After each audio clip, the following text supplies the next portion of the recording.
Irmãs, caríssimos irmãos, nós trazemos aqui a saudação de paz da nossa singela cidade de Registro.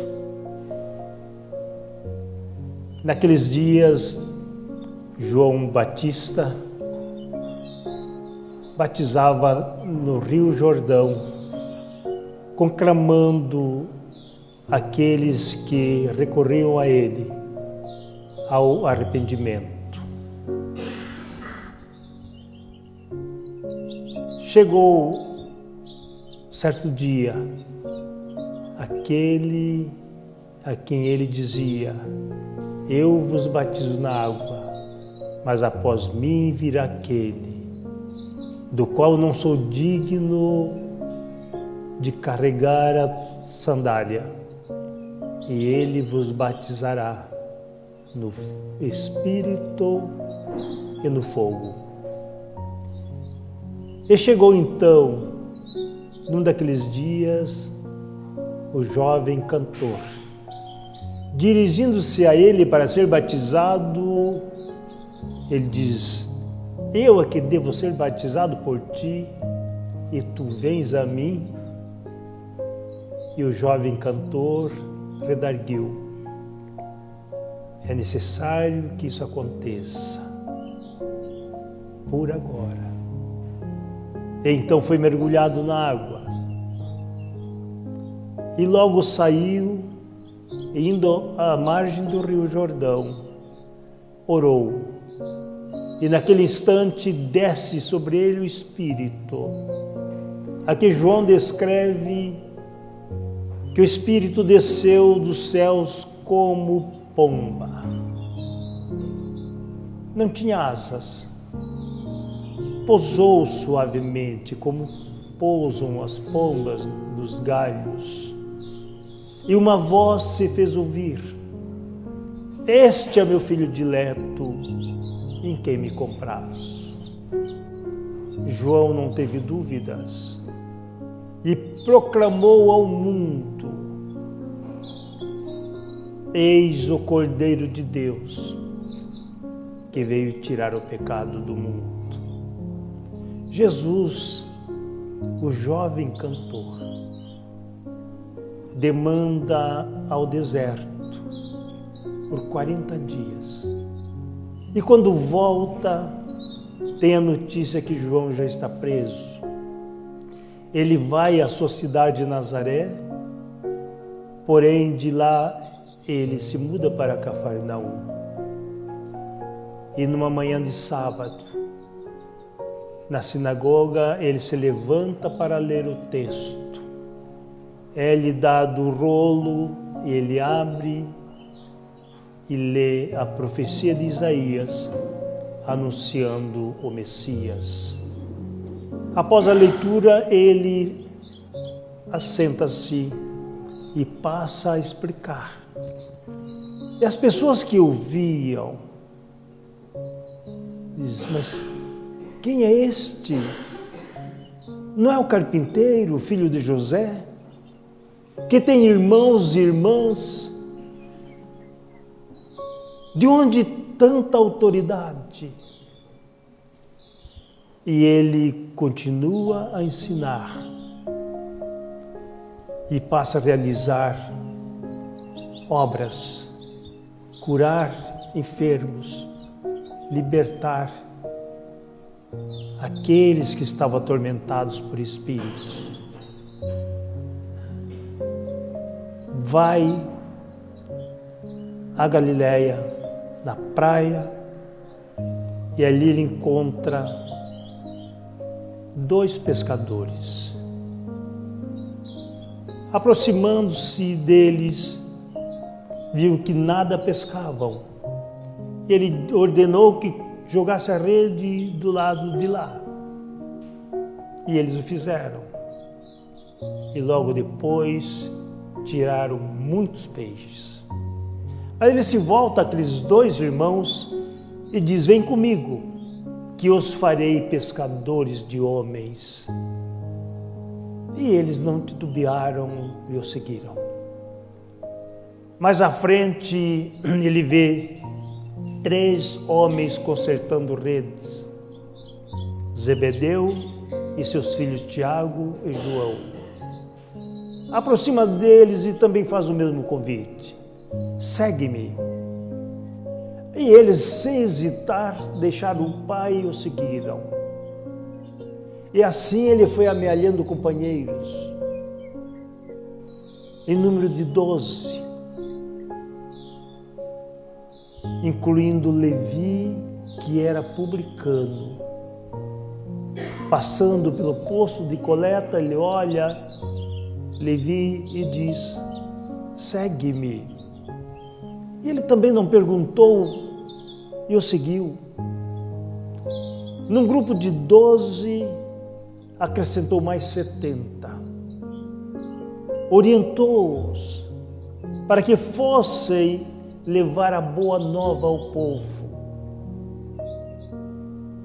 dizendo-lhes que onde chegassem, desse a boa notícia, que levassem tão somente a paz, nem mais que uma túnica, nem o que comer, mas que levasse a mensagem da paz. E ele continuou na sua missão. E certa manhã de sábado em Cafarnaum, quando ele estava na sinagoga a ensinar, levantou-se um atormentado e lhe disse: que tens tu contra nós, Jesus o Nazareno? Vieste para nos perturbar? Nós sabemos que és filho do Altíssimo. E assim, aquele jovem cantor que nós passamos a chamá-lo de Yahushua ou Jesus, implantou seus dias de espiritualidade na terra. Aquele que muitos afirmam que nasceu em Belém, e para nós nesta noite vale refletir que ele continua a nascer àqueles que abrem-lhe o coração para que ele sirva de berço. Indo nas cercanias de Jerusalém, ali numa colina, vendo que as pessoas rodeavam, assentou-se, abriu a boca e passou a ensinar. Bem-aventurados os pobres em espírito, porque deles é o reino dos céus. Bem-aventurados os que choram, porque serão consolados. Bem-aventurados os mansos, porque estes herdarão a terra. Bem-aventurados os misericordiosos, porque alcançarão misericórdia. Bem-aventurados os que sentem sede de justiça, porque serão fartos. Bem-aventurados os pacificadores, porque estes serão chamados filhos de Deus. Bem-aventurados sois vós, quando perseguido em meu nome, entregar a própria vida. E continua a ensinar: vós sois o sal da terra. Mas se o sal for insípido, para nada servirá. Vós sois luzes. E não se constrói uma cidade no monte que fica escondida. Portanto, fazei brilhar a vossa luz diante dos homens, para que em eles, vendo as vossas boas obras, glorifiquem o Pai que está nos céus. E assim, seguindo os seus ensinamentos, ele deixava para toda a humanidade o maior código moral e que o homem possa possuir. Aí nós vimos apenas neste texto do Sermão do Monte, Jesus nos ensinar a trajetória do Espírito, desde o momento que tomamos consciência da nossa vida, quando, assumindo que temos que nos remodelar, nós choramos e somos consolados.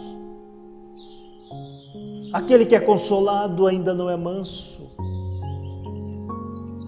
porque é o choro do despertar da consciência,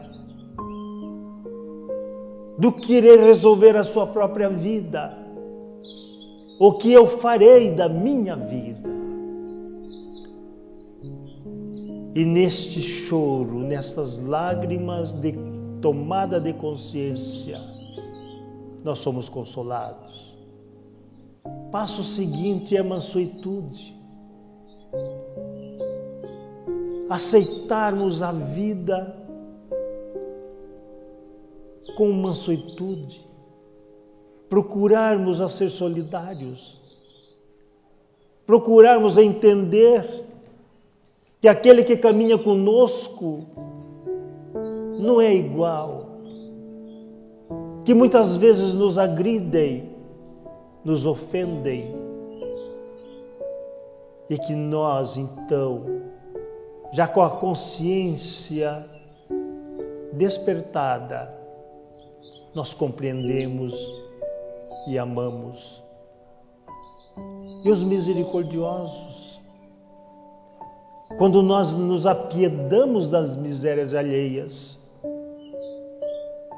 nós recebemos a misericórdia divina. Quando nós levamos a paz, é tão bom estar perto daquele que tem paz, que nos envolve, que emana a nós fluidos de alegria, de felicidade, que ao estender as mãos, nos abraçam e nos dão ternura. E assim é que nós vamos entendendo Jesus, aquele que nos deixa todo esse feixe de ensinamento,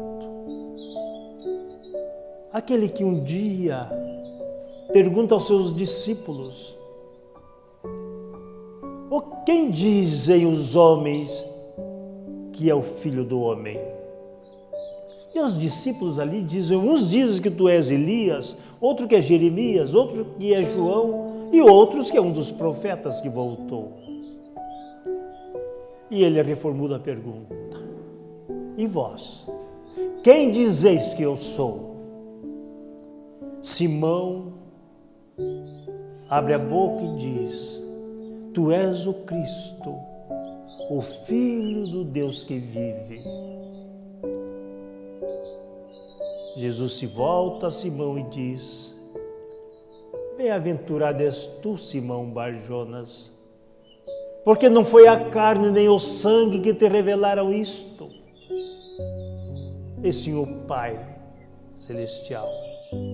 Simão, tu és Pedro, e sobre esta pedra edificarei a minha igreja. Vejamos, queridas irmãs e irmãos, para esta reflexão. Primeiro, Jesus pergunta: quem dizem os homens que é o Filho do Homem? E eles, sem titubearem, dizem: é um daqueles que voltou. Reencarnação. Elias era desencarnado há 400 anos e outros. E ele pergunta a Pedro: e tu, quem dizes que eu sou? E há a revelação que ele é o Messias, o Filho de Deus.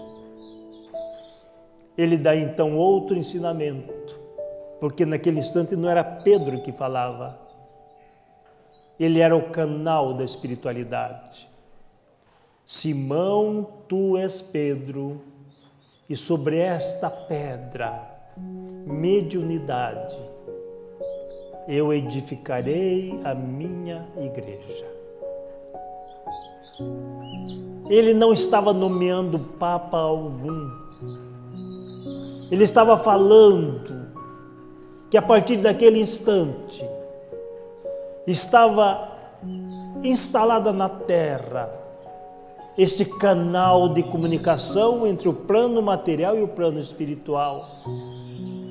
Agora, sobre a égide da sua doutrina.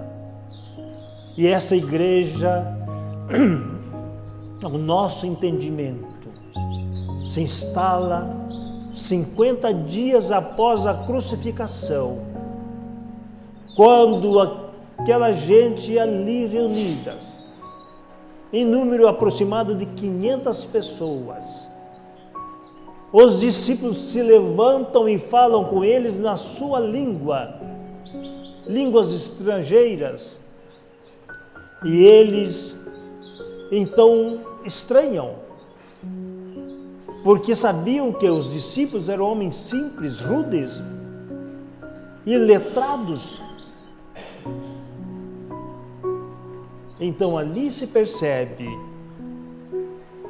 que é instalada a Igreja do Cristo, que é a comunicabilidade dos Espíritos.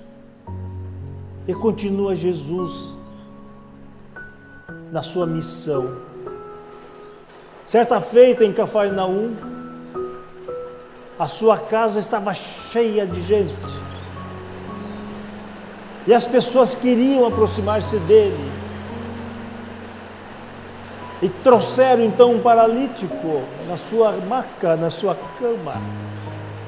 E porque era impossível adentrar o recinto, destelharam a sua casa e o colocaram de cima para baixo.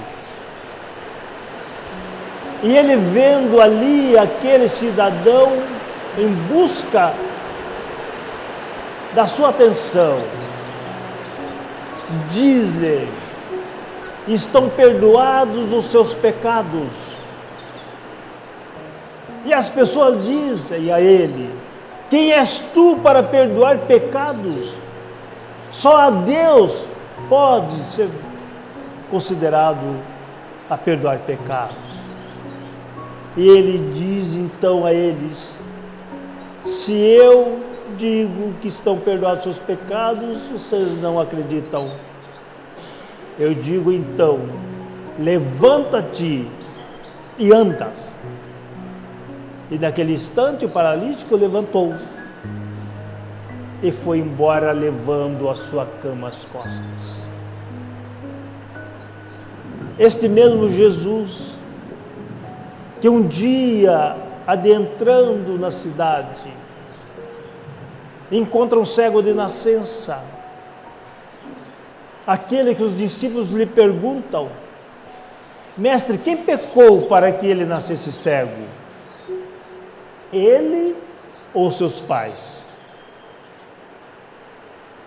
É interessante porque, se ele era cego de nascença, como poderia ter pecado para nascer cego?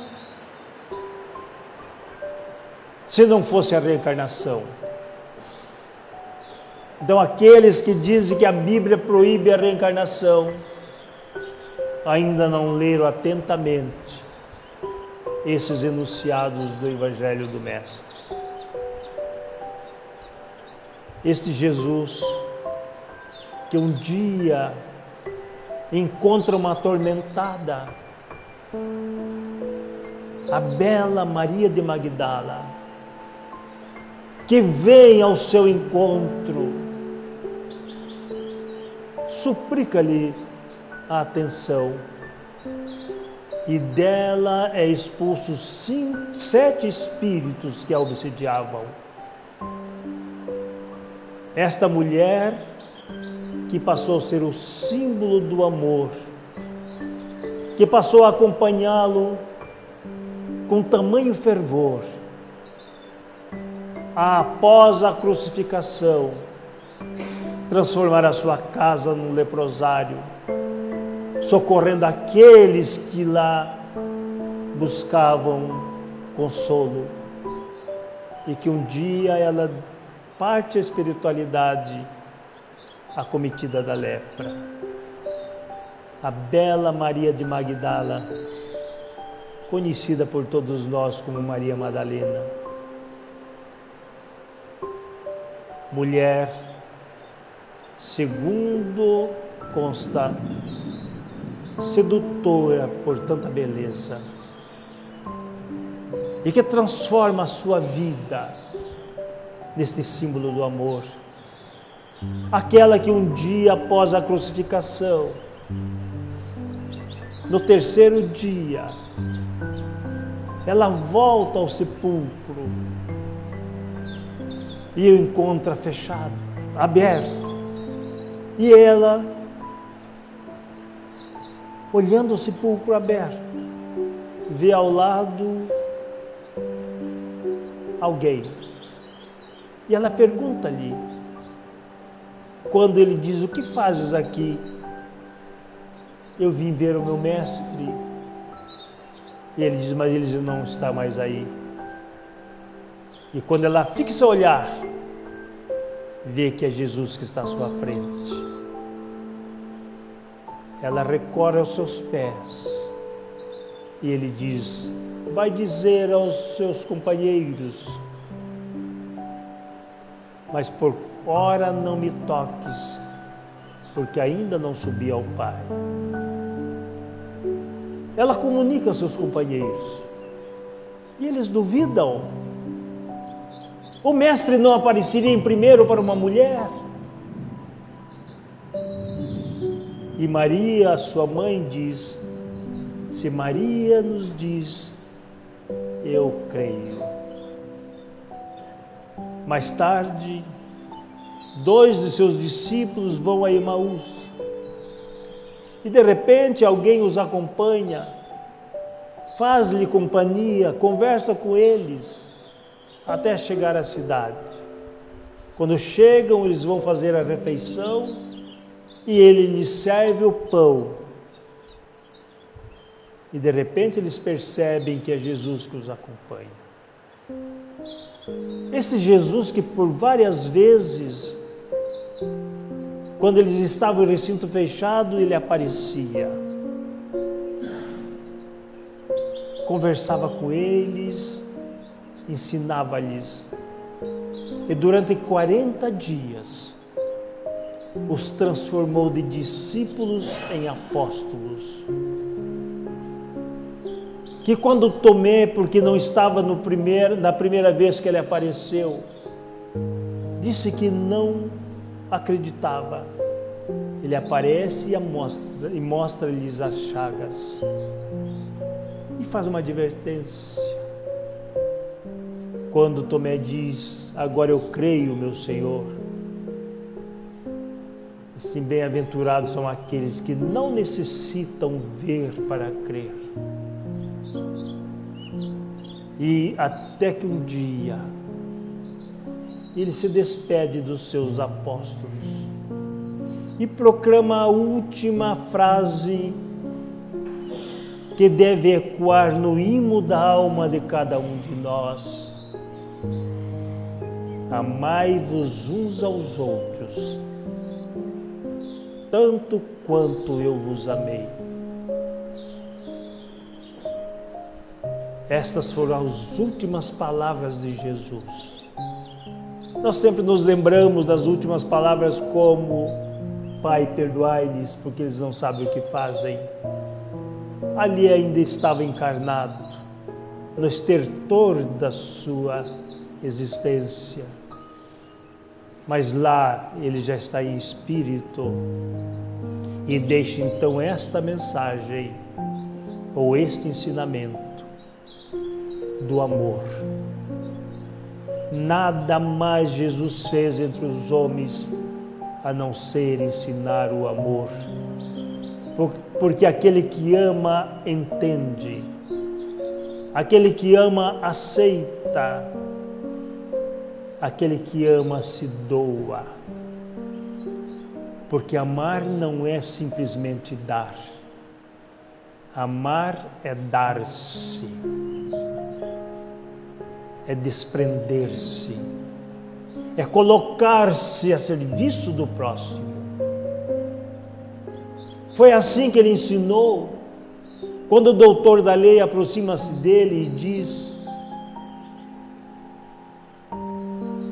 Mestre, o que eu posso fazer para entrar na vida eterna? E ele diz: o que está escrito na lei? Está escrito: amarás o teu próximo como a ti mesmo. E faz isto e terás a vida eterna. E o doutor lhe pergunta: mas quem é meu próximo? Jesus, percebendo a sua artimanha, lhe diz: descia de Jerusalém a Jericó um sacerdote.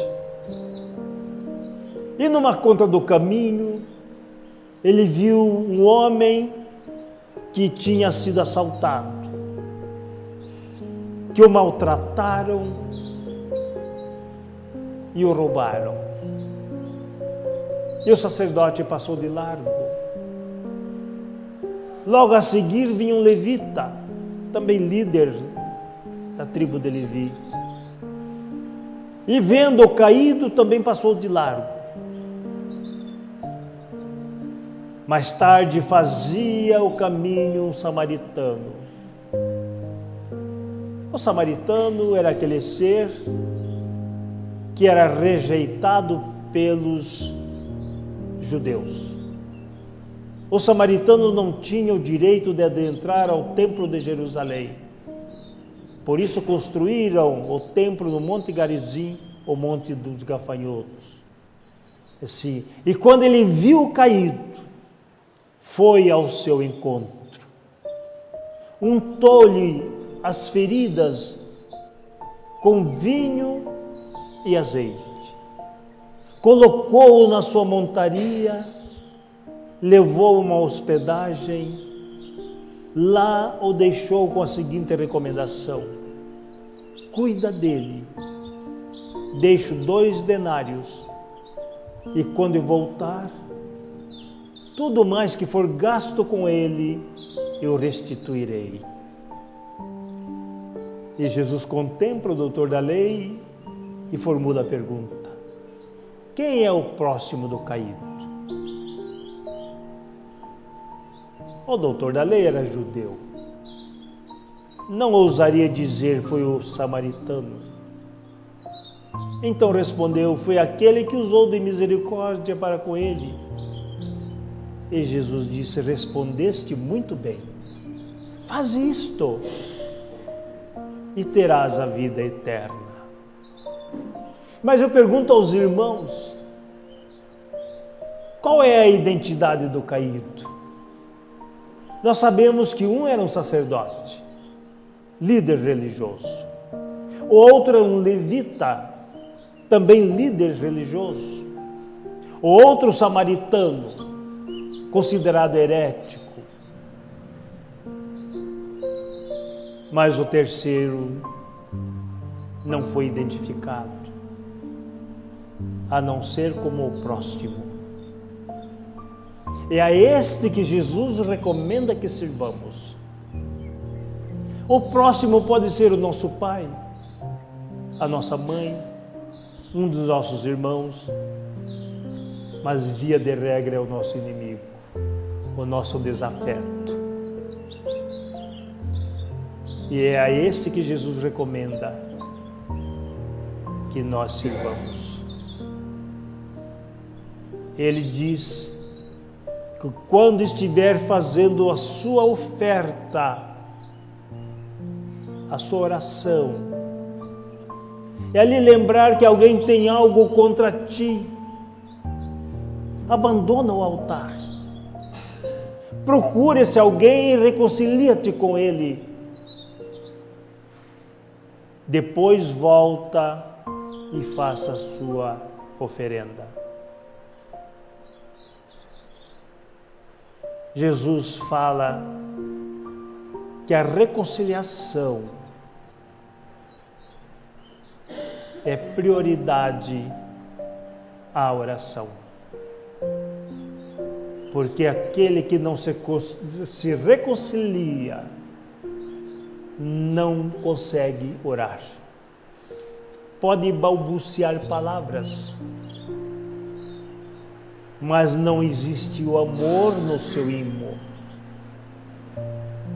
E quem não tem plenitude de amor não está em oração. Podemos recitar palavras que fica ao vento,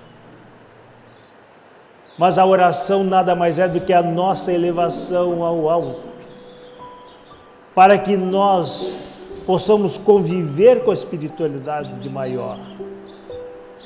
Muitas vezes nos centros espíritas nós falamos que os bons espíritos venham até nós. Se eles vierem até nós, estarão vibrando a nossa faixa vibratória. Somos nós que temos que ir a eles,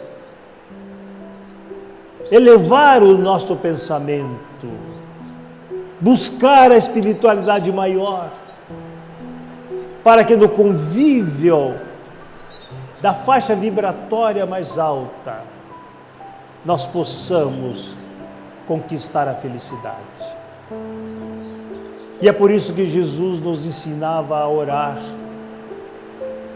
Quando fores orar, adentra o teu recinto. Não é o quarto da casa, é o recinto da alma, o nosso íntimo, e oremos em secreto, que não façamos como os fariseus, que oram em altas vozes, nos templos e nas ruas, para serem vistos pelos homens. Mas quando fores orar, adentra o teu recinto, e em secreto pede ao Pai, porque Ele sabe o que queres e o que necessitas. E nem sempre recebemos o que queremos, mas sempre recebemos o que necessitamos. Muitas vezes pedimos saúde, e no dia seguinte amanhecemos enfermos. E nós, nas nossas conjecturas, dizemos, mas eu pedi saúde e Deus me deu enfermidade. Só que naqueles dias, os nossos familiares nos rodeiam, nos dão assistência, os nossos amigos vêm nos ver, e os nossos desafetos, principalmente os espíritas, que sabem que nós podemos desencarnar e obsediá-los, diz, vou me reconciliar com ele enquanto é tempo. E lá na frente, então, nós vamos, tomando consciência, dizer, Deus atendeu o meu pedido, porque me deu saúde espiritual. A lei da prosperidade não é da prosperidade material. A lei da prosperidade é espiritual. Porque não se deve, não se pode servir a dois senhores. Ou servimos a Deus e desagradamos o outro, ou servimos ao outro, que é o Deus da riqueza, e desagradamos a Deus. Esse desagradar vem em aspas, porque Deus não se desagrada de ninguém, e Deus não agrada ninguém. Deus é a lei, Deus é a inteligência suprema e a causa primeira de todas as coisas, como nos ensinam os Espíritos. Não tem sentimentos humanos. Deus não está triste conosco um dia e alegre no outro, porque Ele é Deus, infinito,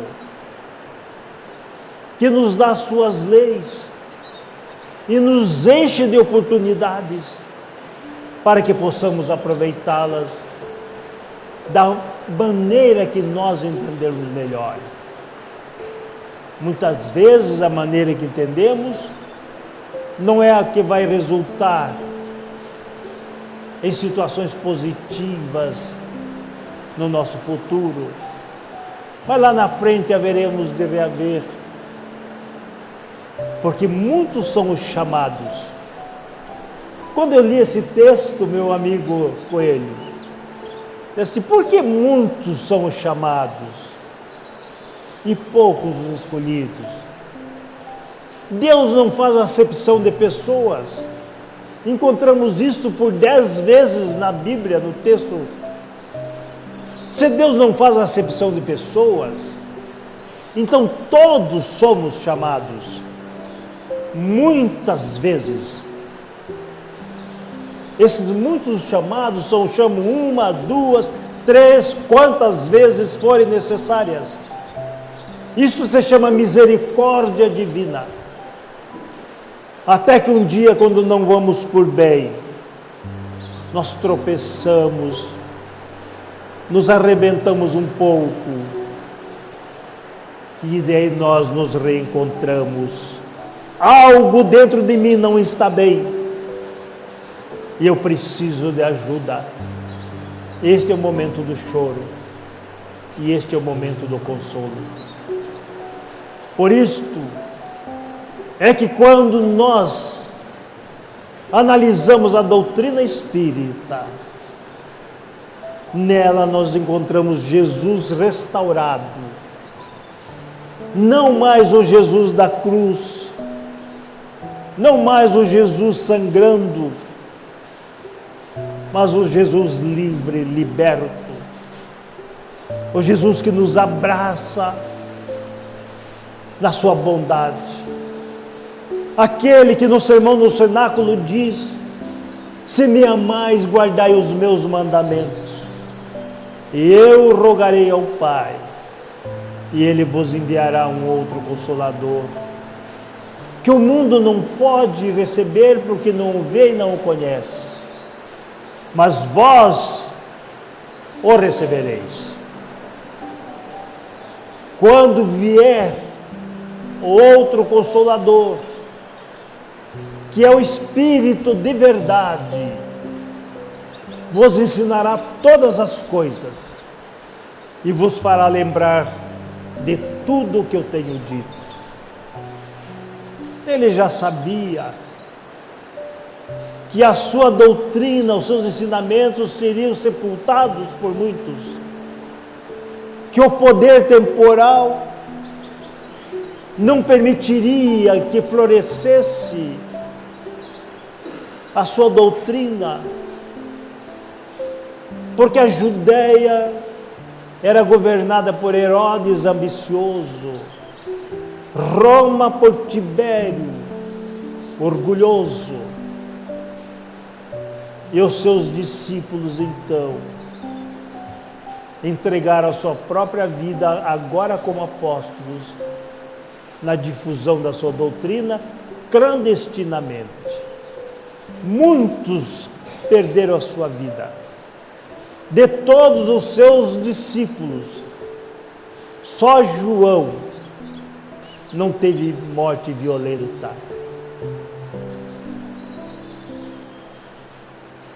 Então vem, no tempo aprazado, o Espírito de verdade, que começa de uma forma interessante, as mesas girantes, as batidas na Casa Fox, concomitantemente. Ali nos países da Europa, sobretudo em França, havia as reuniões. As pessoas da alta sociedade se reuniam para questionar uma mesa de 3 pernas que respondia questões. E um dia, o Dr. Fortier aproximou-se do seu amigo, o professor Hippolyte Léon Denisard Rivail, e diz: Hippolyte, aí tem uma mesa que fala, que responde perguntas. E ele diz: isso é conversa para boi dormir em pé. E eu não concebo a ideia de que uma mesa destituída de cérebro para pensar e de nervos para agir possa tornar-se sonâmbula e falar. Relutou por um tempo, até que um dia aluiu ao convite e foi a uma daquelas reuniões. E lá realmente a mesa respondia as questões com batidas codificadas. E quando lhe é dada a oportunidade da pergunta, ele repete: eu não concebo a ideia de uma mesa destituída de cérebro para pensar e de nervos para agir, tornar-se sonâmbula e falar. E a mesa responde nas suas pancadas: ocorre que não é a mesa que fala, somos nós, espíritos, que como vós já vivemos na terra, que falamos. E ele acha então a resposta fundamental. Debruça-se em pesquisas e recebe a incumbência da codificação da doutrina dos espíritos. Procura colaboradores, entre eles duas jovens de 17 e 15 anos, as irmãs Boldão. Ele faz a preparação do ambiente, já com a cesta de bico, orientado para responder as questões. E ali, a primeira pergunta: que é Deus? Ele não perguntou quem, perguntou que é Deus. As meninas ali, com as mãos espalmadas, uma tocava a mão na cesta, que tinha na sua ponta de um cabo o giz, colocado sobre a ardósia, e a resposta foi surpreendente. Deus é a inteligência suprema, causa primária de todas as coisas. Inteligência suprema. E depois ele questiona sobre o infinito. E os espíritos vão respondendo. Mas, na verdade, deixando muito claro que não há uma definição de Deus. Há um filósofo que dizia: se tomarmos todos os adjetivos e dermos a eles todos os superlativos, ainda não teremos definido Deus. E o Agostinho dizia: se ninguém me perguntar, eu sei o que é Deus. Se alguém me perguntar, eu já não sei. Porque Deus, para nós, é simplesmente o Pai, aquele que ama incondicionalmente, porque Ele é o amor incondicional. Então vem a doutrina espírita, e através de médios convidados por Hipólito e Leonizar Rivaio, vai fazendo o seu trabalho. Mas certo dia, escrevendo seus textos, ele começou a ouvir pancadas na parede. Chamou a sua esposa, a Madame Gabi, e ela também ouviu.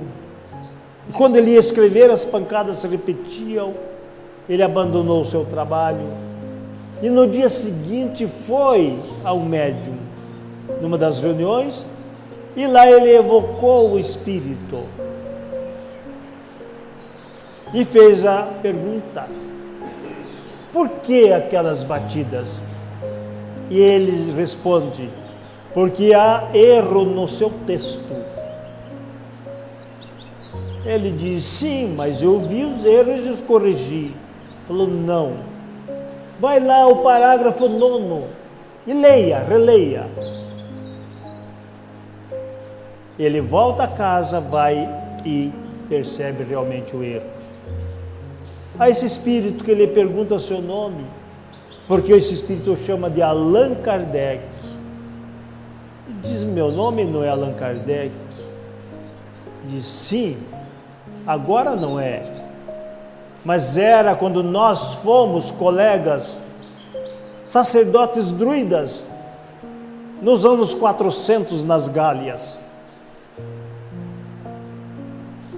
E quando é dado à luz o livro dos Espíritos, lá não traz como autor Hippolyte Léon Denis Rivail, o poliglota, o pesquisador, o cientista, o magnetizador, reconhecido e respeitado, autor do projeto de educação pública para a França. Lá vem Allan Kardec. Quando lhe pergunto por que dar esse nome, ele diz, porque esta obra deve ser reconhecida pelo seu conteúdo e não pelo seu autor. A humanidade recebe o maior código filosófico da humanidade. O livro que nos ensina o que somos, como fomos criados, qual a nossa trajetória, por que estamos aqui, o que haveremos de fazer da nossa vida e para onde seguiremos, que nos traz todos os ensinamentos possíveis para que possamos nos conhecer, como ensina o filósofo, conhece-te a ti mesmo. Nós só nos conheceremos com os ensinamentos da doutrina espírita. No dia 18 de abril de 1857, é publicado o Livro dos Espíritos, contendo 501 questões. Em 1860, este livro é modificado, ampliado para 1019 questões. No ano seguinte, em 1861, é lançado o Livro dos Médiuns, uma sequência do Livro dos Espíritos, mas agora nos dando ensinamentos científicos da comunicabilidade dos espíritos, como se sucedem, qual é o processo para que nós possamos ser intermediários de espíritos que querem se comunicar com os homens. Lá nós vamos entender os fenômenos ocorridos e que ocorrem das manifestações físicas ou dos fenômenos de efeitos físicos, porque às vezes há residências onde os colchões pegam fogo, onde os móveis se movimentam, as louças caem dos armários.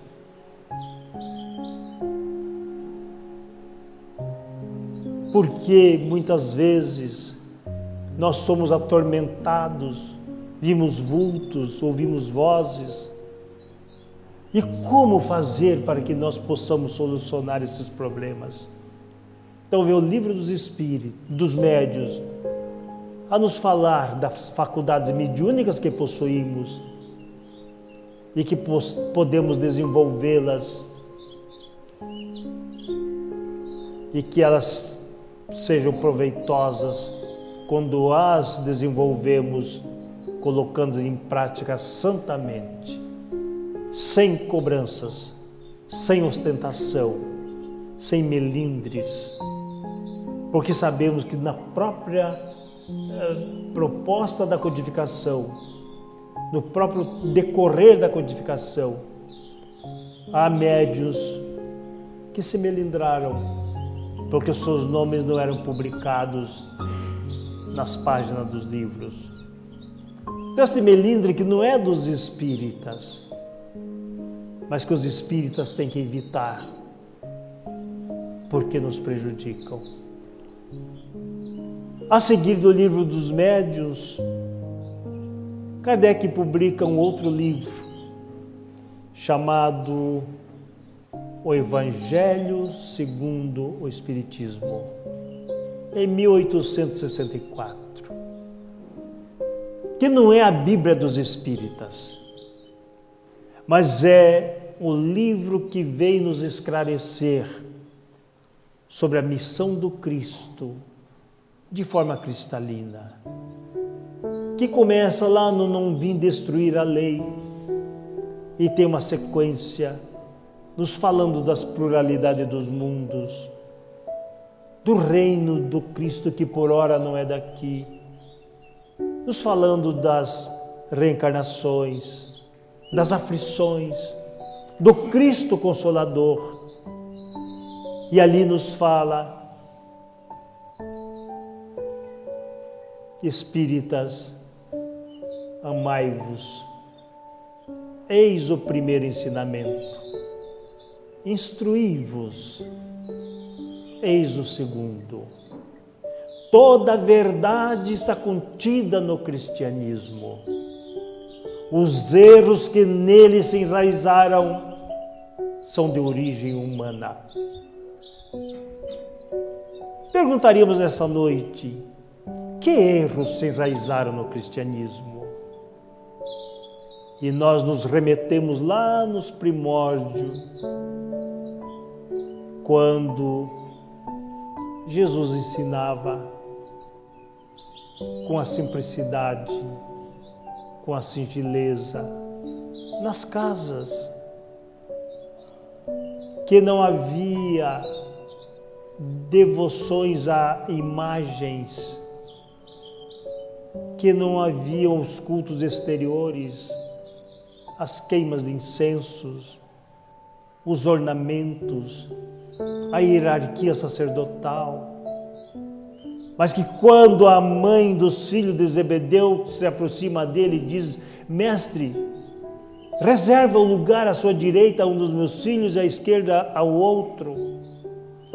Os discípulos outros, ouvindo aquilo, se enfureceram, porque perceberam que aqueles dois estavam querendo deixá-los para trás. E Jesus, observando aquilo, lhes diz: os príncipes das nações têm seus vassalos, mandam e são obedecidos, mas entre vós não pode haver contendas. Que seja o primeiro aquele que serve. Porque o Filho do Homem não veio a este mundo senão para ser o vosso servidor. Aí nós então colocamos, muitos dizem assim: eu sou servo do Cristo. Eu diria aos irmãos nesta noite que eu não sou servo do Cristo, porque é Ele que é meu servo. É Ele que veio a este mundo para me servir, porque serve aquele que tem e é servido aquele que necessita. Então, aquele que quiser ser o primeiro, sirva aos menores, aos carentes, aos necessitados, aos desassistidos da sorte. Mas nada melhor do que sermos servos destes com Jesus. Alquíndar de Oliveira nos ensinou algo que a mim achei interessante. Costumamos dar um prato de comida com amor, quando devemos dar um prato de amor com comida. Porque muitas vezes amamos por obrigação, mas não amamos por doação. Se alguém nos bate a porta, e pede um prato de comida. E eu só tenho aquele. Eu não posso dar porque só tenho este. Mas se eu tenho este, eu tenho para dar. Por que não dividir a fome? Ou dividir a mitigação da fome? Cada um ficar com meia fome e cada um matar meia fome.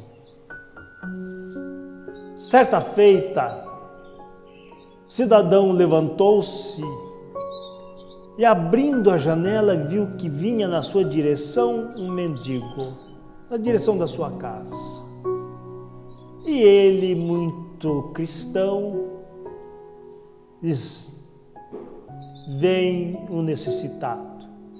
Correu à sua despensa, preparou lá as provisões, foi ao seu guarda-roupa, pegou roupas boas, arrumou tudo no jeito e veio logo entregando ao cidadão. Ele olhou para ele e disse: não, meu senhor, eu só vim pedir-lhe a permissão para apanhar uma dessas flores. Muitas vezes nós queremos fazer a caridade sem percebermos a hora da caridade. É assim, queridas irmãs e irmãos, que nós da doutrina espírita vemos um Jesus diferente, um Jesus livre, aquele Jesus que nos envolve no seu amor, livre da cruz, livre do seu martírio, mas que faz com que nós possamos, a cada instante, recebermos seus eflúvios de paz. Repito que não importa se nasceu em Belém, se nasceu na sua cidade de Nazaré. Para Simão Pedro, ele nasceu quando ele o questiona: Simão, tu me amas? Disse: amo, Senhor. Então apacenta as minhas ovelhas. Simão, tu me amas? Sim, Senhor, eu já disse que te amo. Então apacenta as minhas ovelhas. Simão, tu me amas? Senhor, eu disse que te amo. Então apacenta as minhas ovelhas. Por que 3 vezes ele questiona Pedro? Porque 3 vezes Pedro nega-lhe. E é naquele instante que ele nasce para Simão Pedro, que vai ao caminho de Jerusalém, a Jopa, e lá instala a casa do caminho para assistir aos necessitados, os desprovidos da sorte, os leprosos, os perturbados de espíritos. Mas Tiago, que com ele ali está, passa a conjecturar: não é possível que o Mestre esteve conosco apenas para deixar essa mensagem, para que nós façamos isto. Ele deve ter algo mais sublime a nos dizer. Aproxima-se de Pedro e diz: Pedro, eu vou demandar a montanha, porque eu sinto que o Mestre tem algo a mais a nos dizer. E Pedro consente, e ele vai ao monte. Nos primeiros dias levam-lhe alimento e água, mas isso vai se escasseando. E um dia ele, já definhando, ao amanhecer, ele olha o sol a despontar, fica a contemplá-lo e percebe que o sol se bifurca. Uma parte vem na sua direção e ele fixa a olhar, e o sol vai se aproximando, aquela luz vai se aproximando, e quanto mais se aproxima, vai tomando o formato humano. E quando chega próximo dele, ele percebe que é Jesus e pensa consigo mesmo: eu tinha certeza que ele tinha algo a me dizer. E fica a esperar. Porém, Jesus passa de largo. E ele brada: mestre! Jesus se volta a ele e diz: onde tu vai, mestre? Ah, Tiago, eu estou indo à casa do caminho. Hoje tem muitos necessitados e Pedro está só. E segue. Mais tarde, quando Pedro abre a janela, vê Tiago cuidando das feridas de um daqueles que ali estão. A mensagem do Cristo é simples, porque se fundamenta simplesmente no amor. Mas ele nos questiona ainda: se me amais, guardai os meus mandamentos. E nós ouvimos sempre, dedo em riste para nós: Jesus te ama.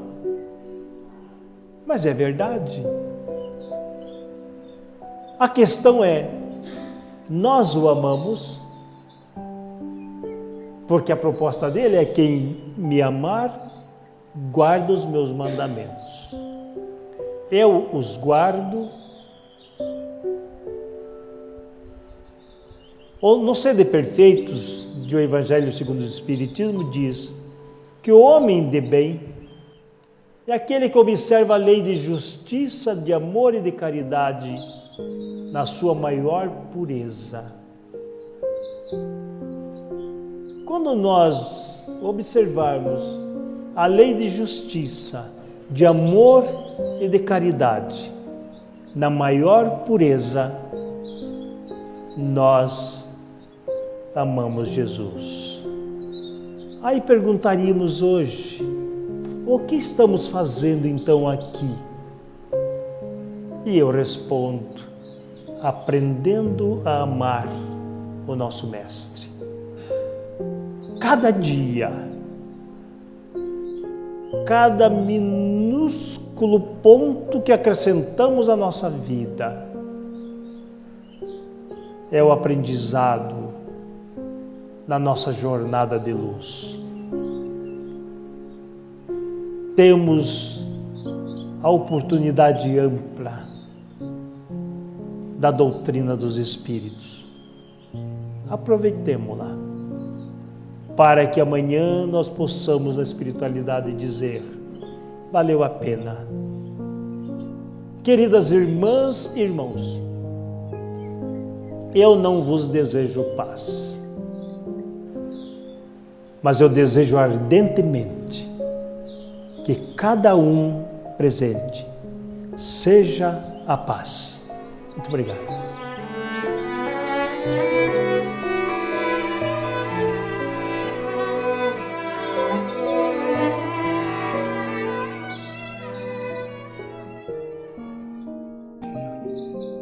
E rogamos a Deus nesse instante que o seu coração esteja pleno de paz, que essa mesma paz irradie o seu lar, a sua vida, a nossa vida, para que juntos caminhemos irmanados no amor do Mestre Jesus.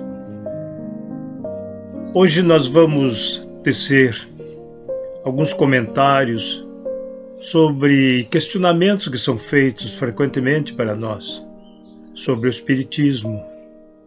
O que é o Espiritismo? Como funciona? É uma religião? O que é, afinal, o Espiritismo? Então nós utilizaremos esse espaço para iniciar dizendo que a doutrina espírita, ela é um tripé: filosofia, ciência e moral. Poucas vezes ou quase nada Allan Kardec falou de religião.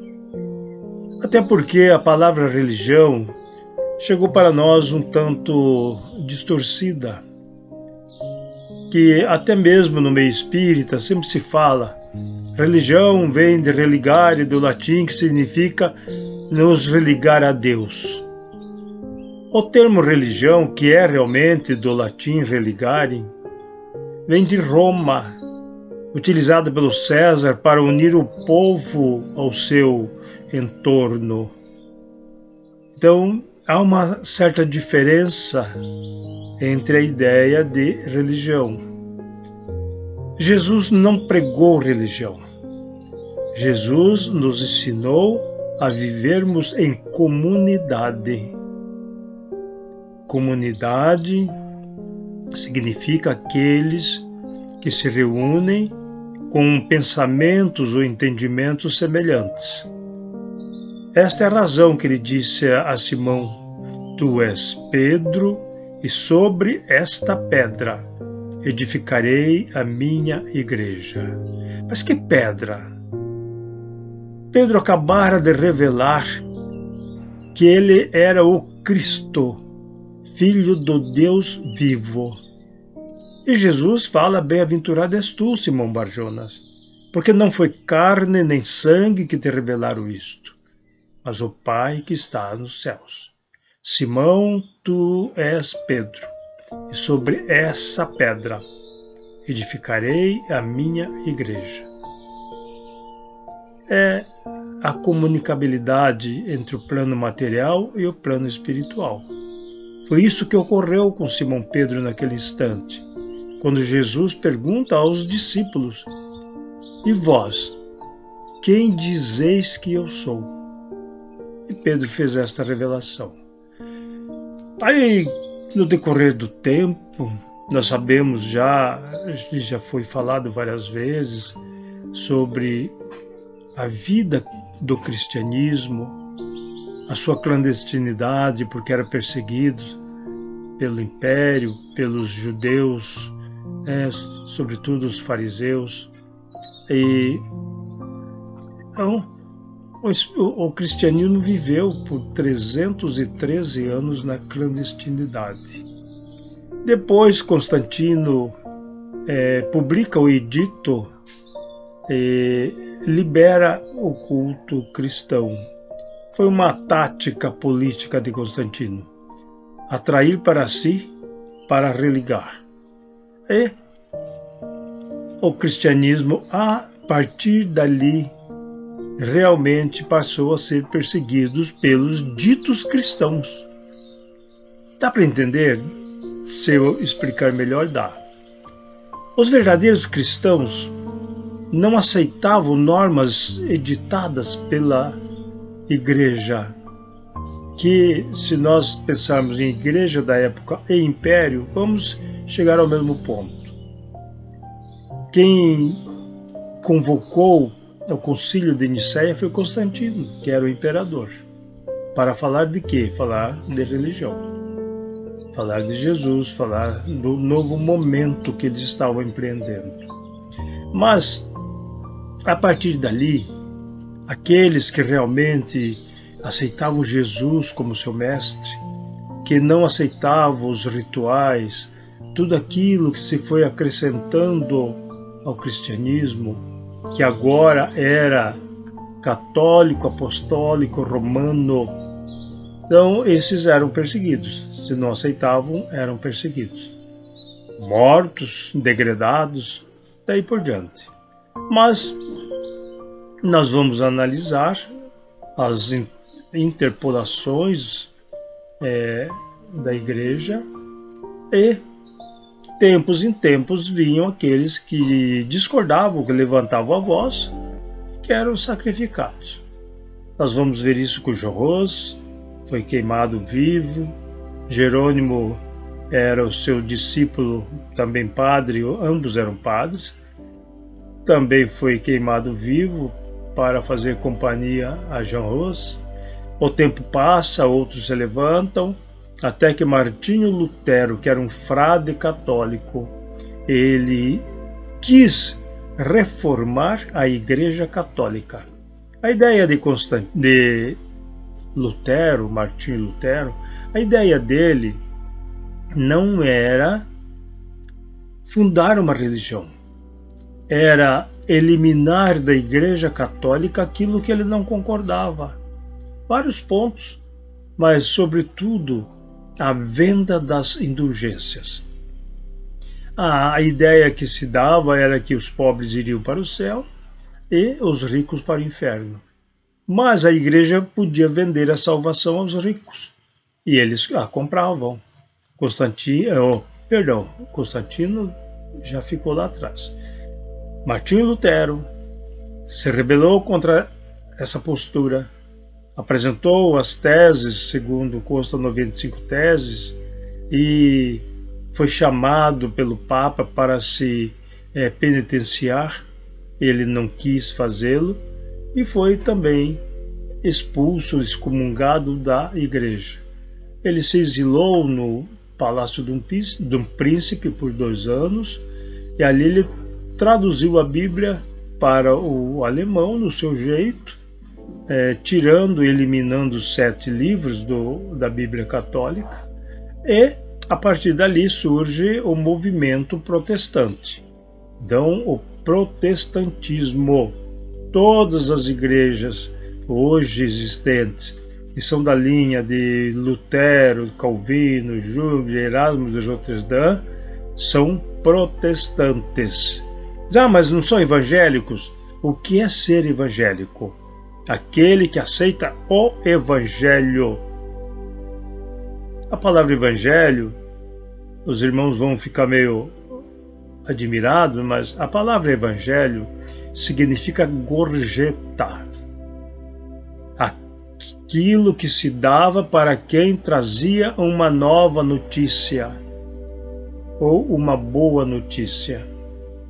Ele recebia um Evangelium, ele recebia uma gratificação, que com o tempo passou-se a entender o Evangelho como a boa nova.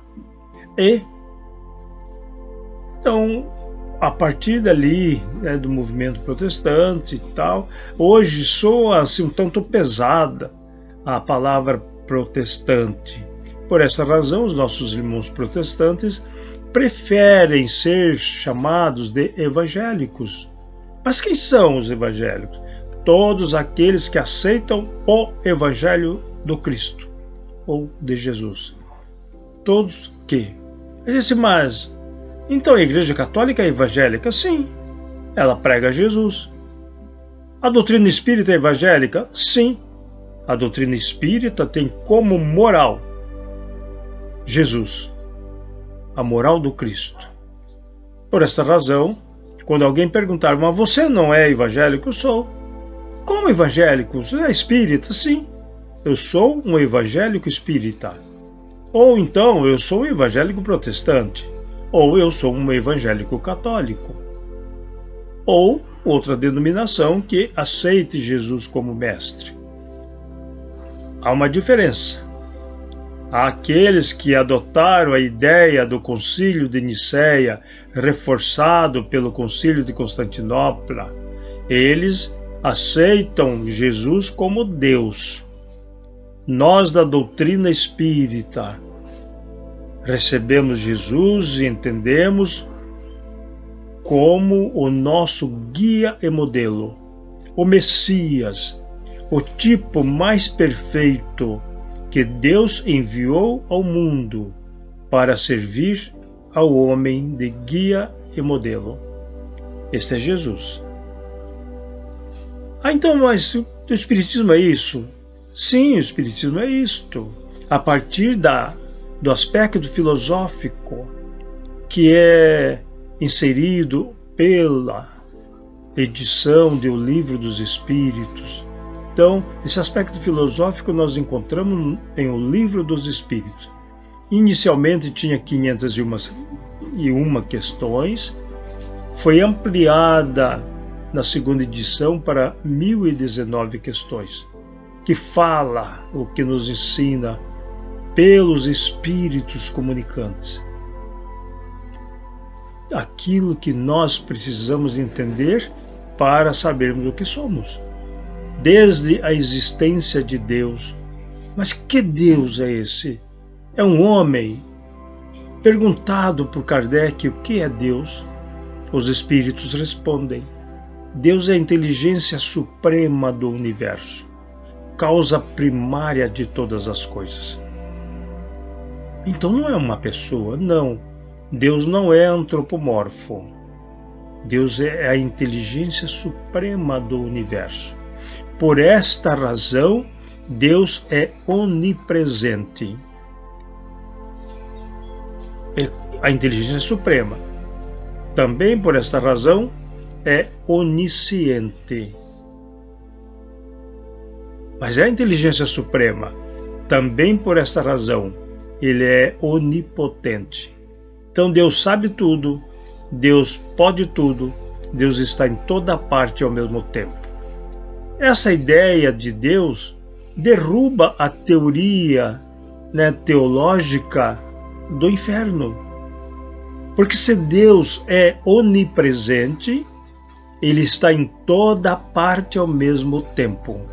Se está em toda parte ao mesmo tempo, e se existisse o inferno, como se prega nas igrejas aí tradicionais, então Deus também estaria no inferno.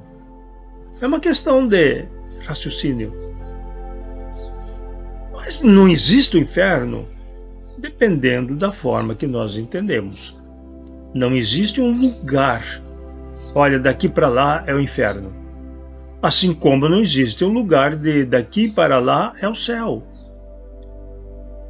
Tiago, na sua conversa, ele diz, Jesus perguntado, Tiago é outra história. Jesus perguntado, como se apresenta o reino dos céus? E Jesus responde: o reino dos céus não tem aparência exteriores. O reino dos céus está dentro de vós. Como? Eu tenho um reino dos céus dentro de mim? Tá? Aí nós perguntamos aos irmãos, como é que se entende isso? Allan Kardec perguntou aos espíritos, onde está escrita a lei de Deus? E a resposta dos espíritos, na consciência. Então, quando Jesus fala, o reino do céu está dentro de vós, pensemos na consciência. Como é que está funcionando isto? Aqui está escrita as leis de Deus, que é a lei do amor, do perdão, da caridade, do amar ao próximo como amamos a nós mesmos. Aí nós vamos percebendo o que é céu. Mas o inferno é a ausência de tudo isto. Se nós eliminamos da nossa consciência tudo que se refere ao amor, nós estamos dando espaço àquilo que não é amor, que podíamos dizer que é ódio, espírito de vingança, a ostentação, do orgulho, do egoísmo, da vaidade. Estaremos alimentando esses malefícios para a alma. Por esta razão é que nós haveremos de entender sempre que é o amor que nos transforma. Então, esse aspecto filosófico, em tese, é claro, em síntese, o que é Deus. Allan Kardec pergunta o que é o Espírito, mas grafa o Espírito com E minúsculo. Outro dia alguém falava, me explica melhor isto de grafar com E minúsculo e E maiúsculo. Allan Kardec era um pedagogo por excelência. Então ele pergunta aos espíritos, o que é o Espírito? Mas ele grafa com E minúsculo. E a resposta é o princípio inteligente do universo. Aquele que é simples e ignorante, é desprovido de virtudes e de defeitos, mas que evolui. E em evoluindo, ele adquire defeitos e virtudes. Mas na 76, no item 76 também do Livro dos Espíritos, Allan Kardec faz nova pergunta. Qual a definição que podemos dar ao espírito? Mas aí ele grafa espírito com E maiúsculo. Eis a diferença. Espírito com E minúsculo, espírito com E maiúsculo. E a resposta é: são os seres inteligentes da criação que povoam os mundos fora da matéria. Então, quando nós estamos encarnados, nós somos esse espírito que é definido por Allan Kardec como alma, para diferenciar de quando estamos desencarnados. Esse é o espírito com E maiúsculo, que somos nós, já emancipados, evoluídos do princípio inteligente, aí com alguns milhões e milhões de anos, para não falar, um tanto mais, algumas centenas de milhões de anos. Então, é um processo lento. Nós hoje somos um pouquinho melhores do que o dia que nós reencarnamos. Nós não deixamos de evoluir. Nesse instante nós estamos evoluindo. Então por que não nos tornamos puros? Porque nós estamos ainda no estágio quase que básico da evolução, quase que a iniciar, já com consciência, já analisando, mas num processo de evolução, no nível dos mundos, no estágio de expiações e provas. E vamos daqui para frente. Então, aí vem o aspecto científico. É claro que eu estou dando largas pinceladas. Científicos. Allan Kardec pergunta aos espíritos sobre as comunicações, como é que uma mesa pode bater e responder questões? Como é que uma cesta que não está segura por alguém pode responder perguntas? Mais tarde, como é que a mão de um médium pode ser emprestada a um espírito que deixa a sua mensagem? Como é que ele pode emprestar o seu aparelho fonador para as mensagens psicofônicas? Então tudo isso Allan Kardec questiona e os espíritos respondem. Eis a parte, o aspecto científico da doutrina espírita. E o aspecto moral, que é a do Cristo. Então esse é o tripé. Mas então o espiritismo não é uma religião? Diríamos aos irmãos: se quereis entender como religião, entendam. Não há mal algum. Eu lhes diria que a doutrina espírita é uma doutrina filosófica, científica, com consequência moral. Mas qual moral? A moral do Cristo. É um processo de entendimento. Jesus, o nosso mestre por excelência, que não morreu para levar os nossos pecados. Mas eu me entreguei para Jesus e estou salvo. Pobre daquele que pensa assim e age contrário aos ensinamentos do Mestre Jesus. Jesus diz assim: se quer me seguir, carregue a sua cruz. Mas ele morreu por nós. Ele foi assassinado pelos homens da sua época, quiçá alguns de nós. Mas ele viveu por nós. desde a humildade da manjedoura. Vamos acreditar aqui que ele realmente nasceu ali numa manjedoura, ali colocado numa peça de madeira, que isso é a manjedoura, o recipiente que se dava ração aos animais. Então, desde a humildade da manjedoura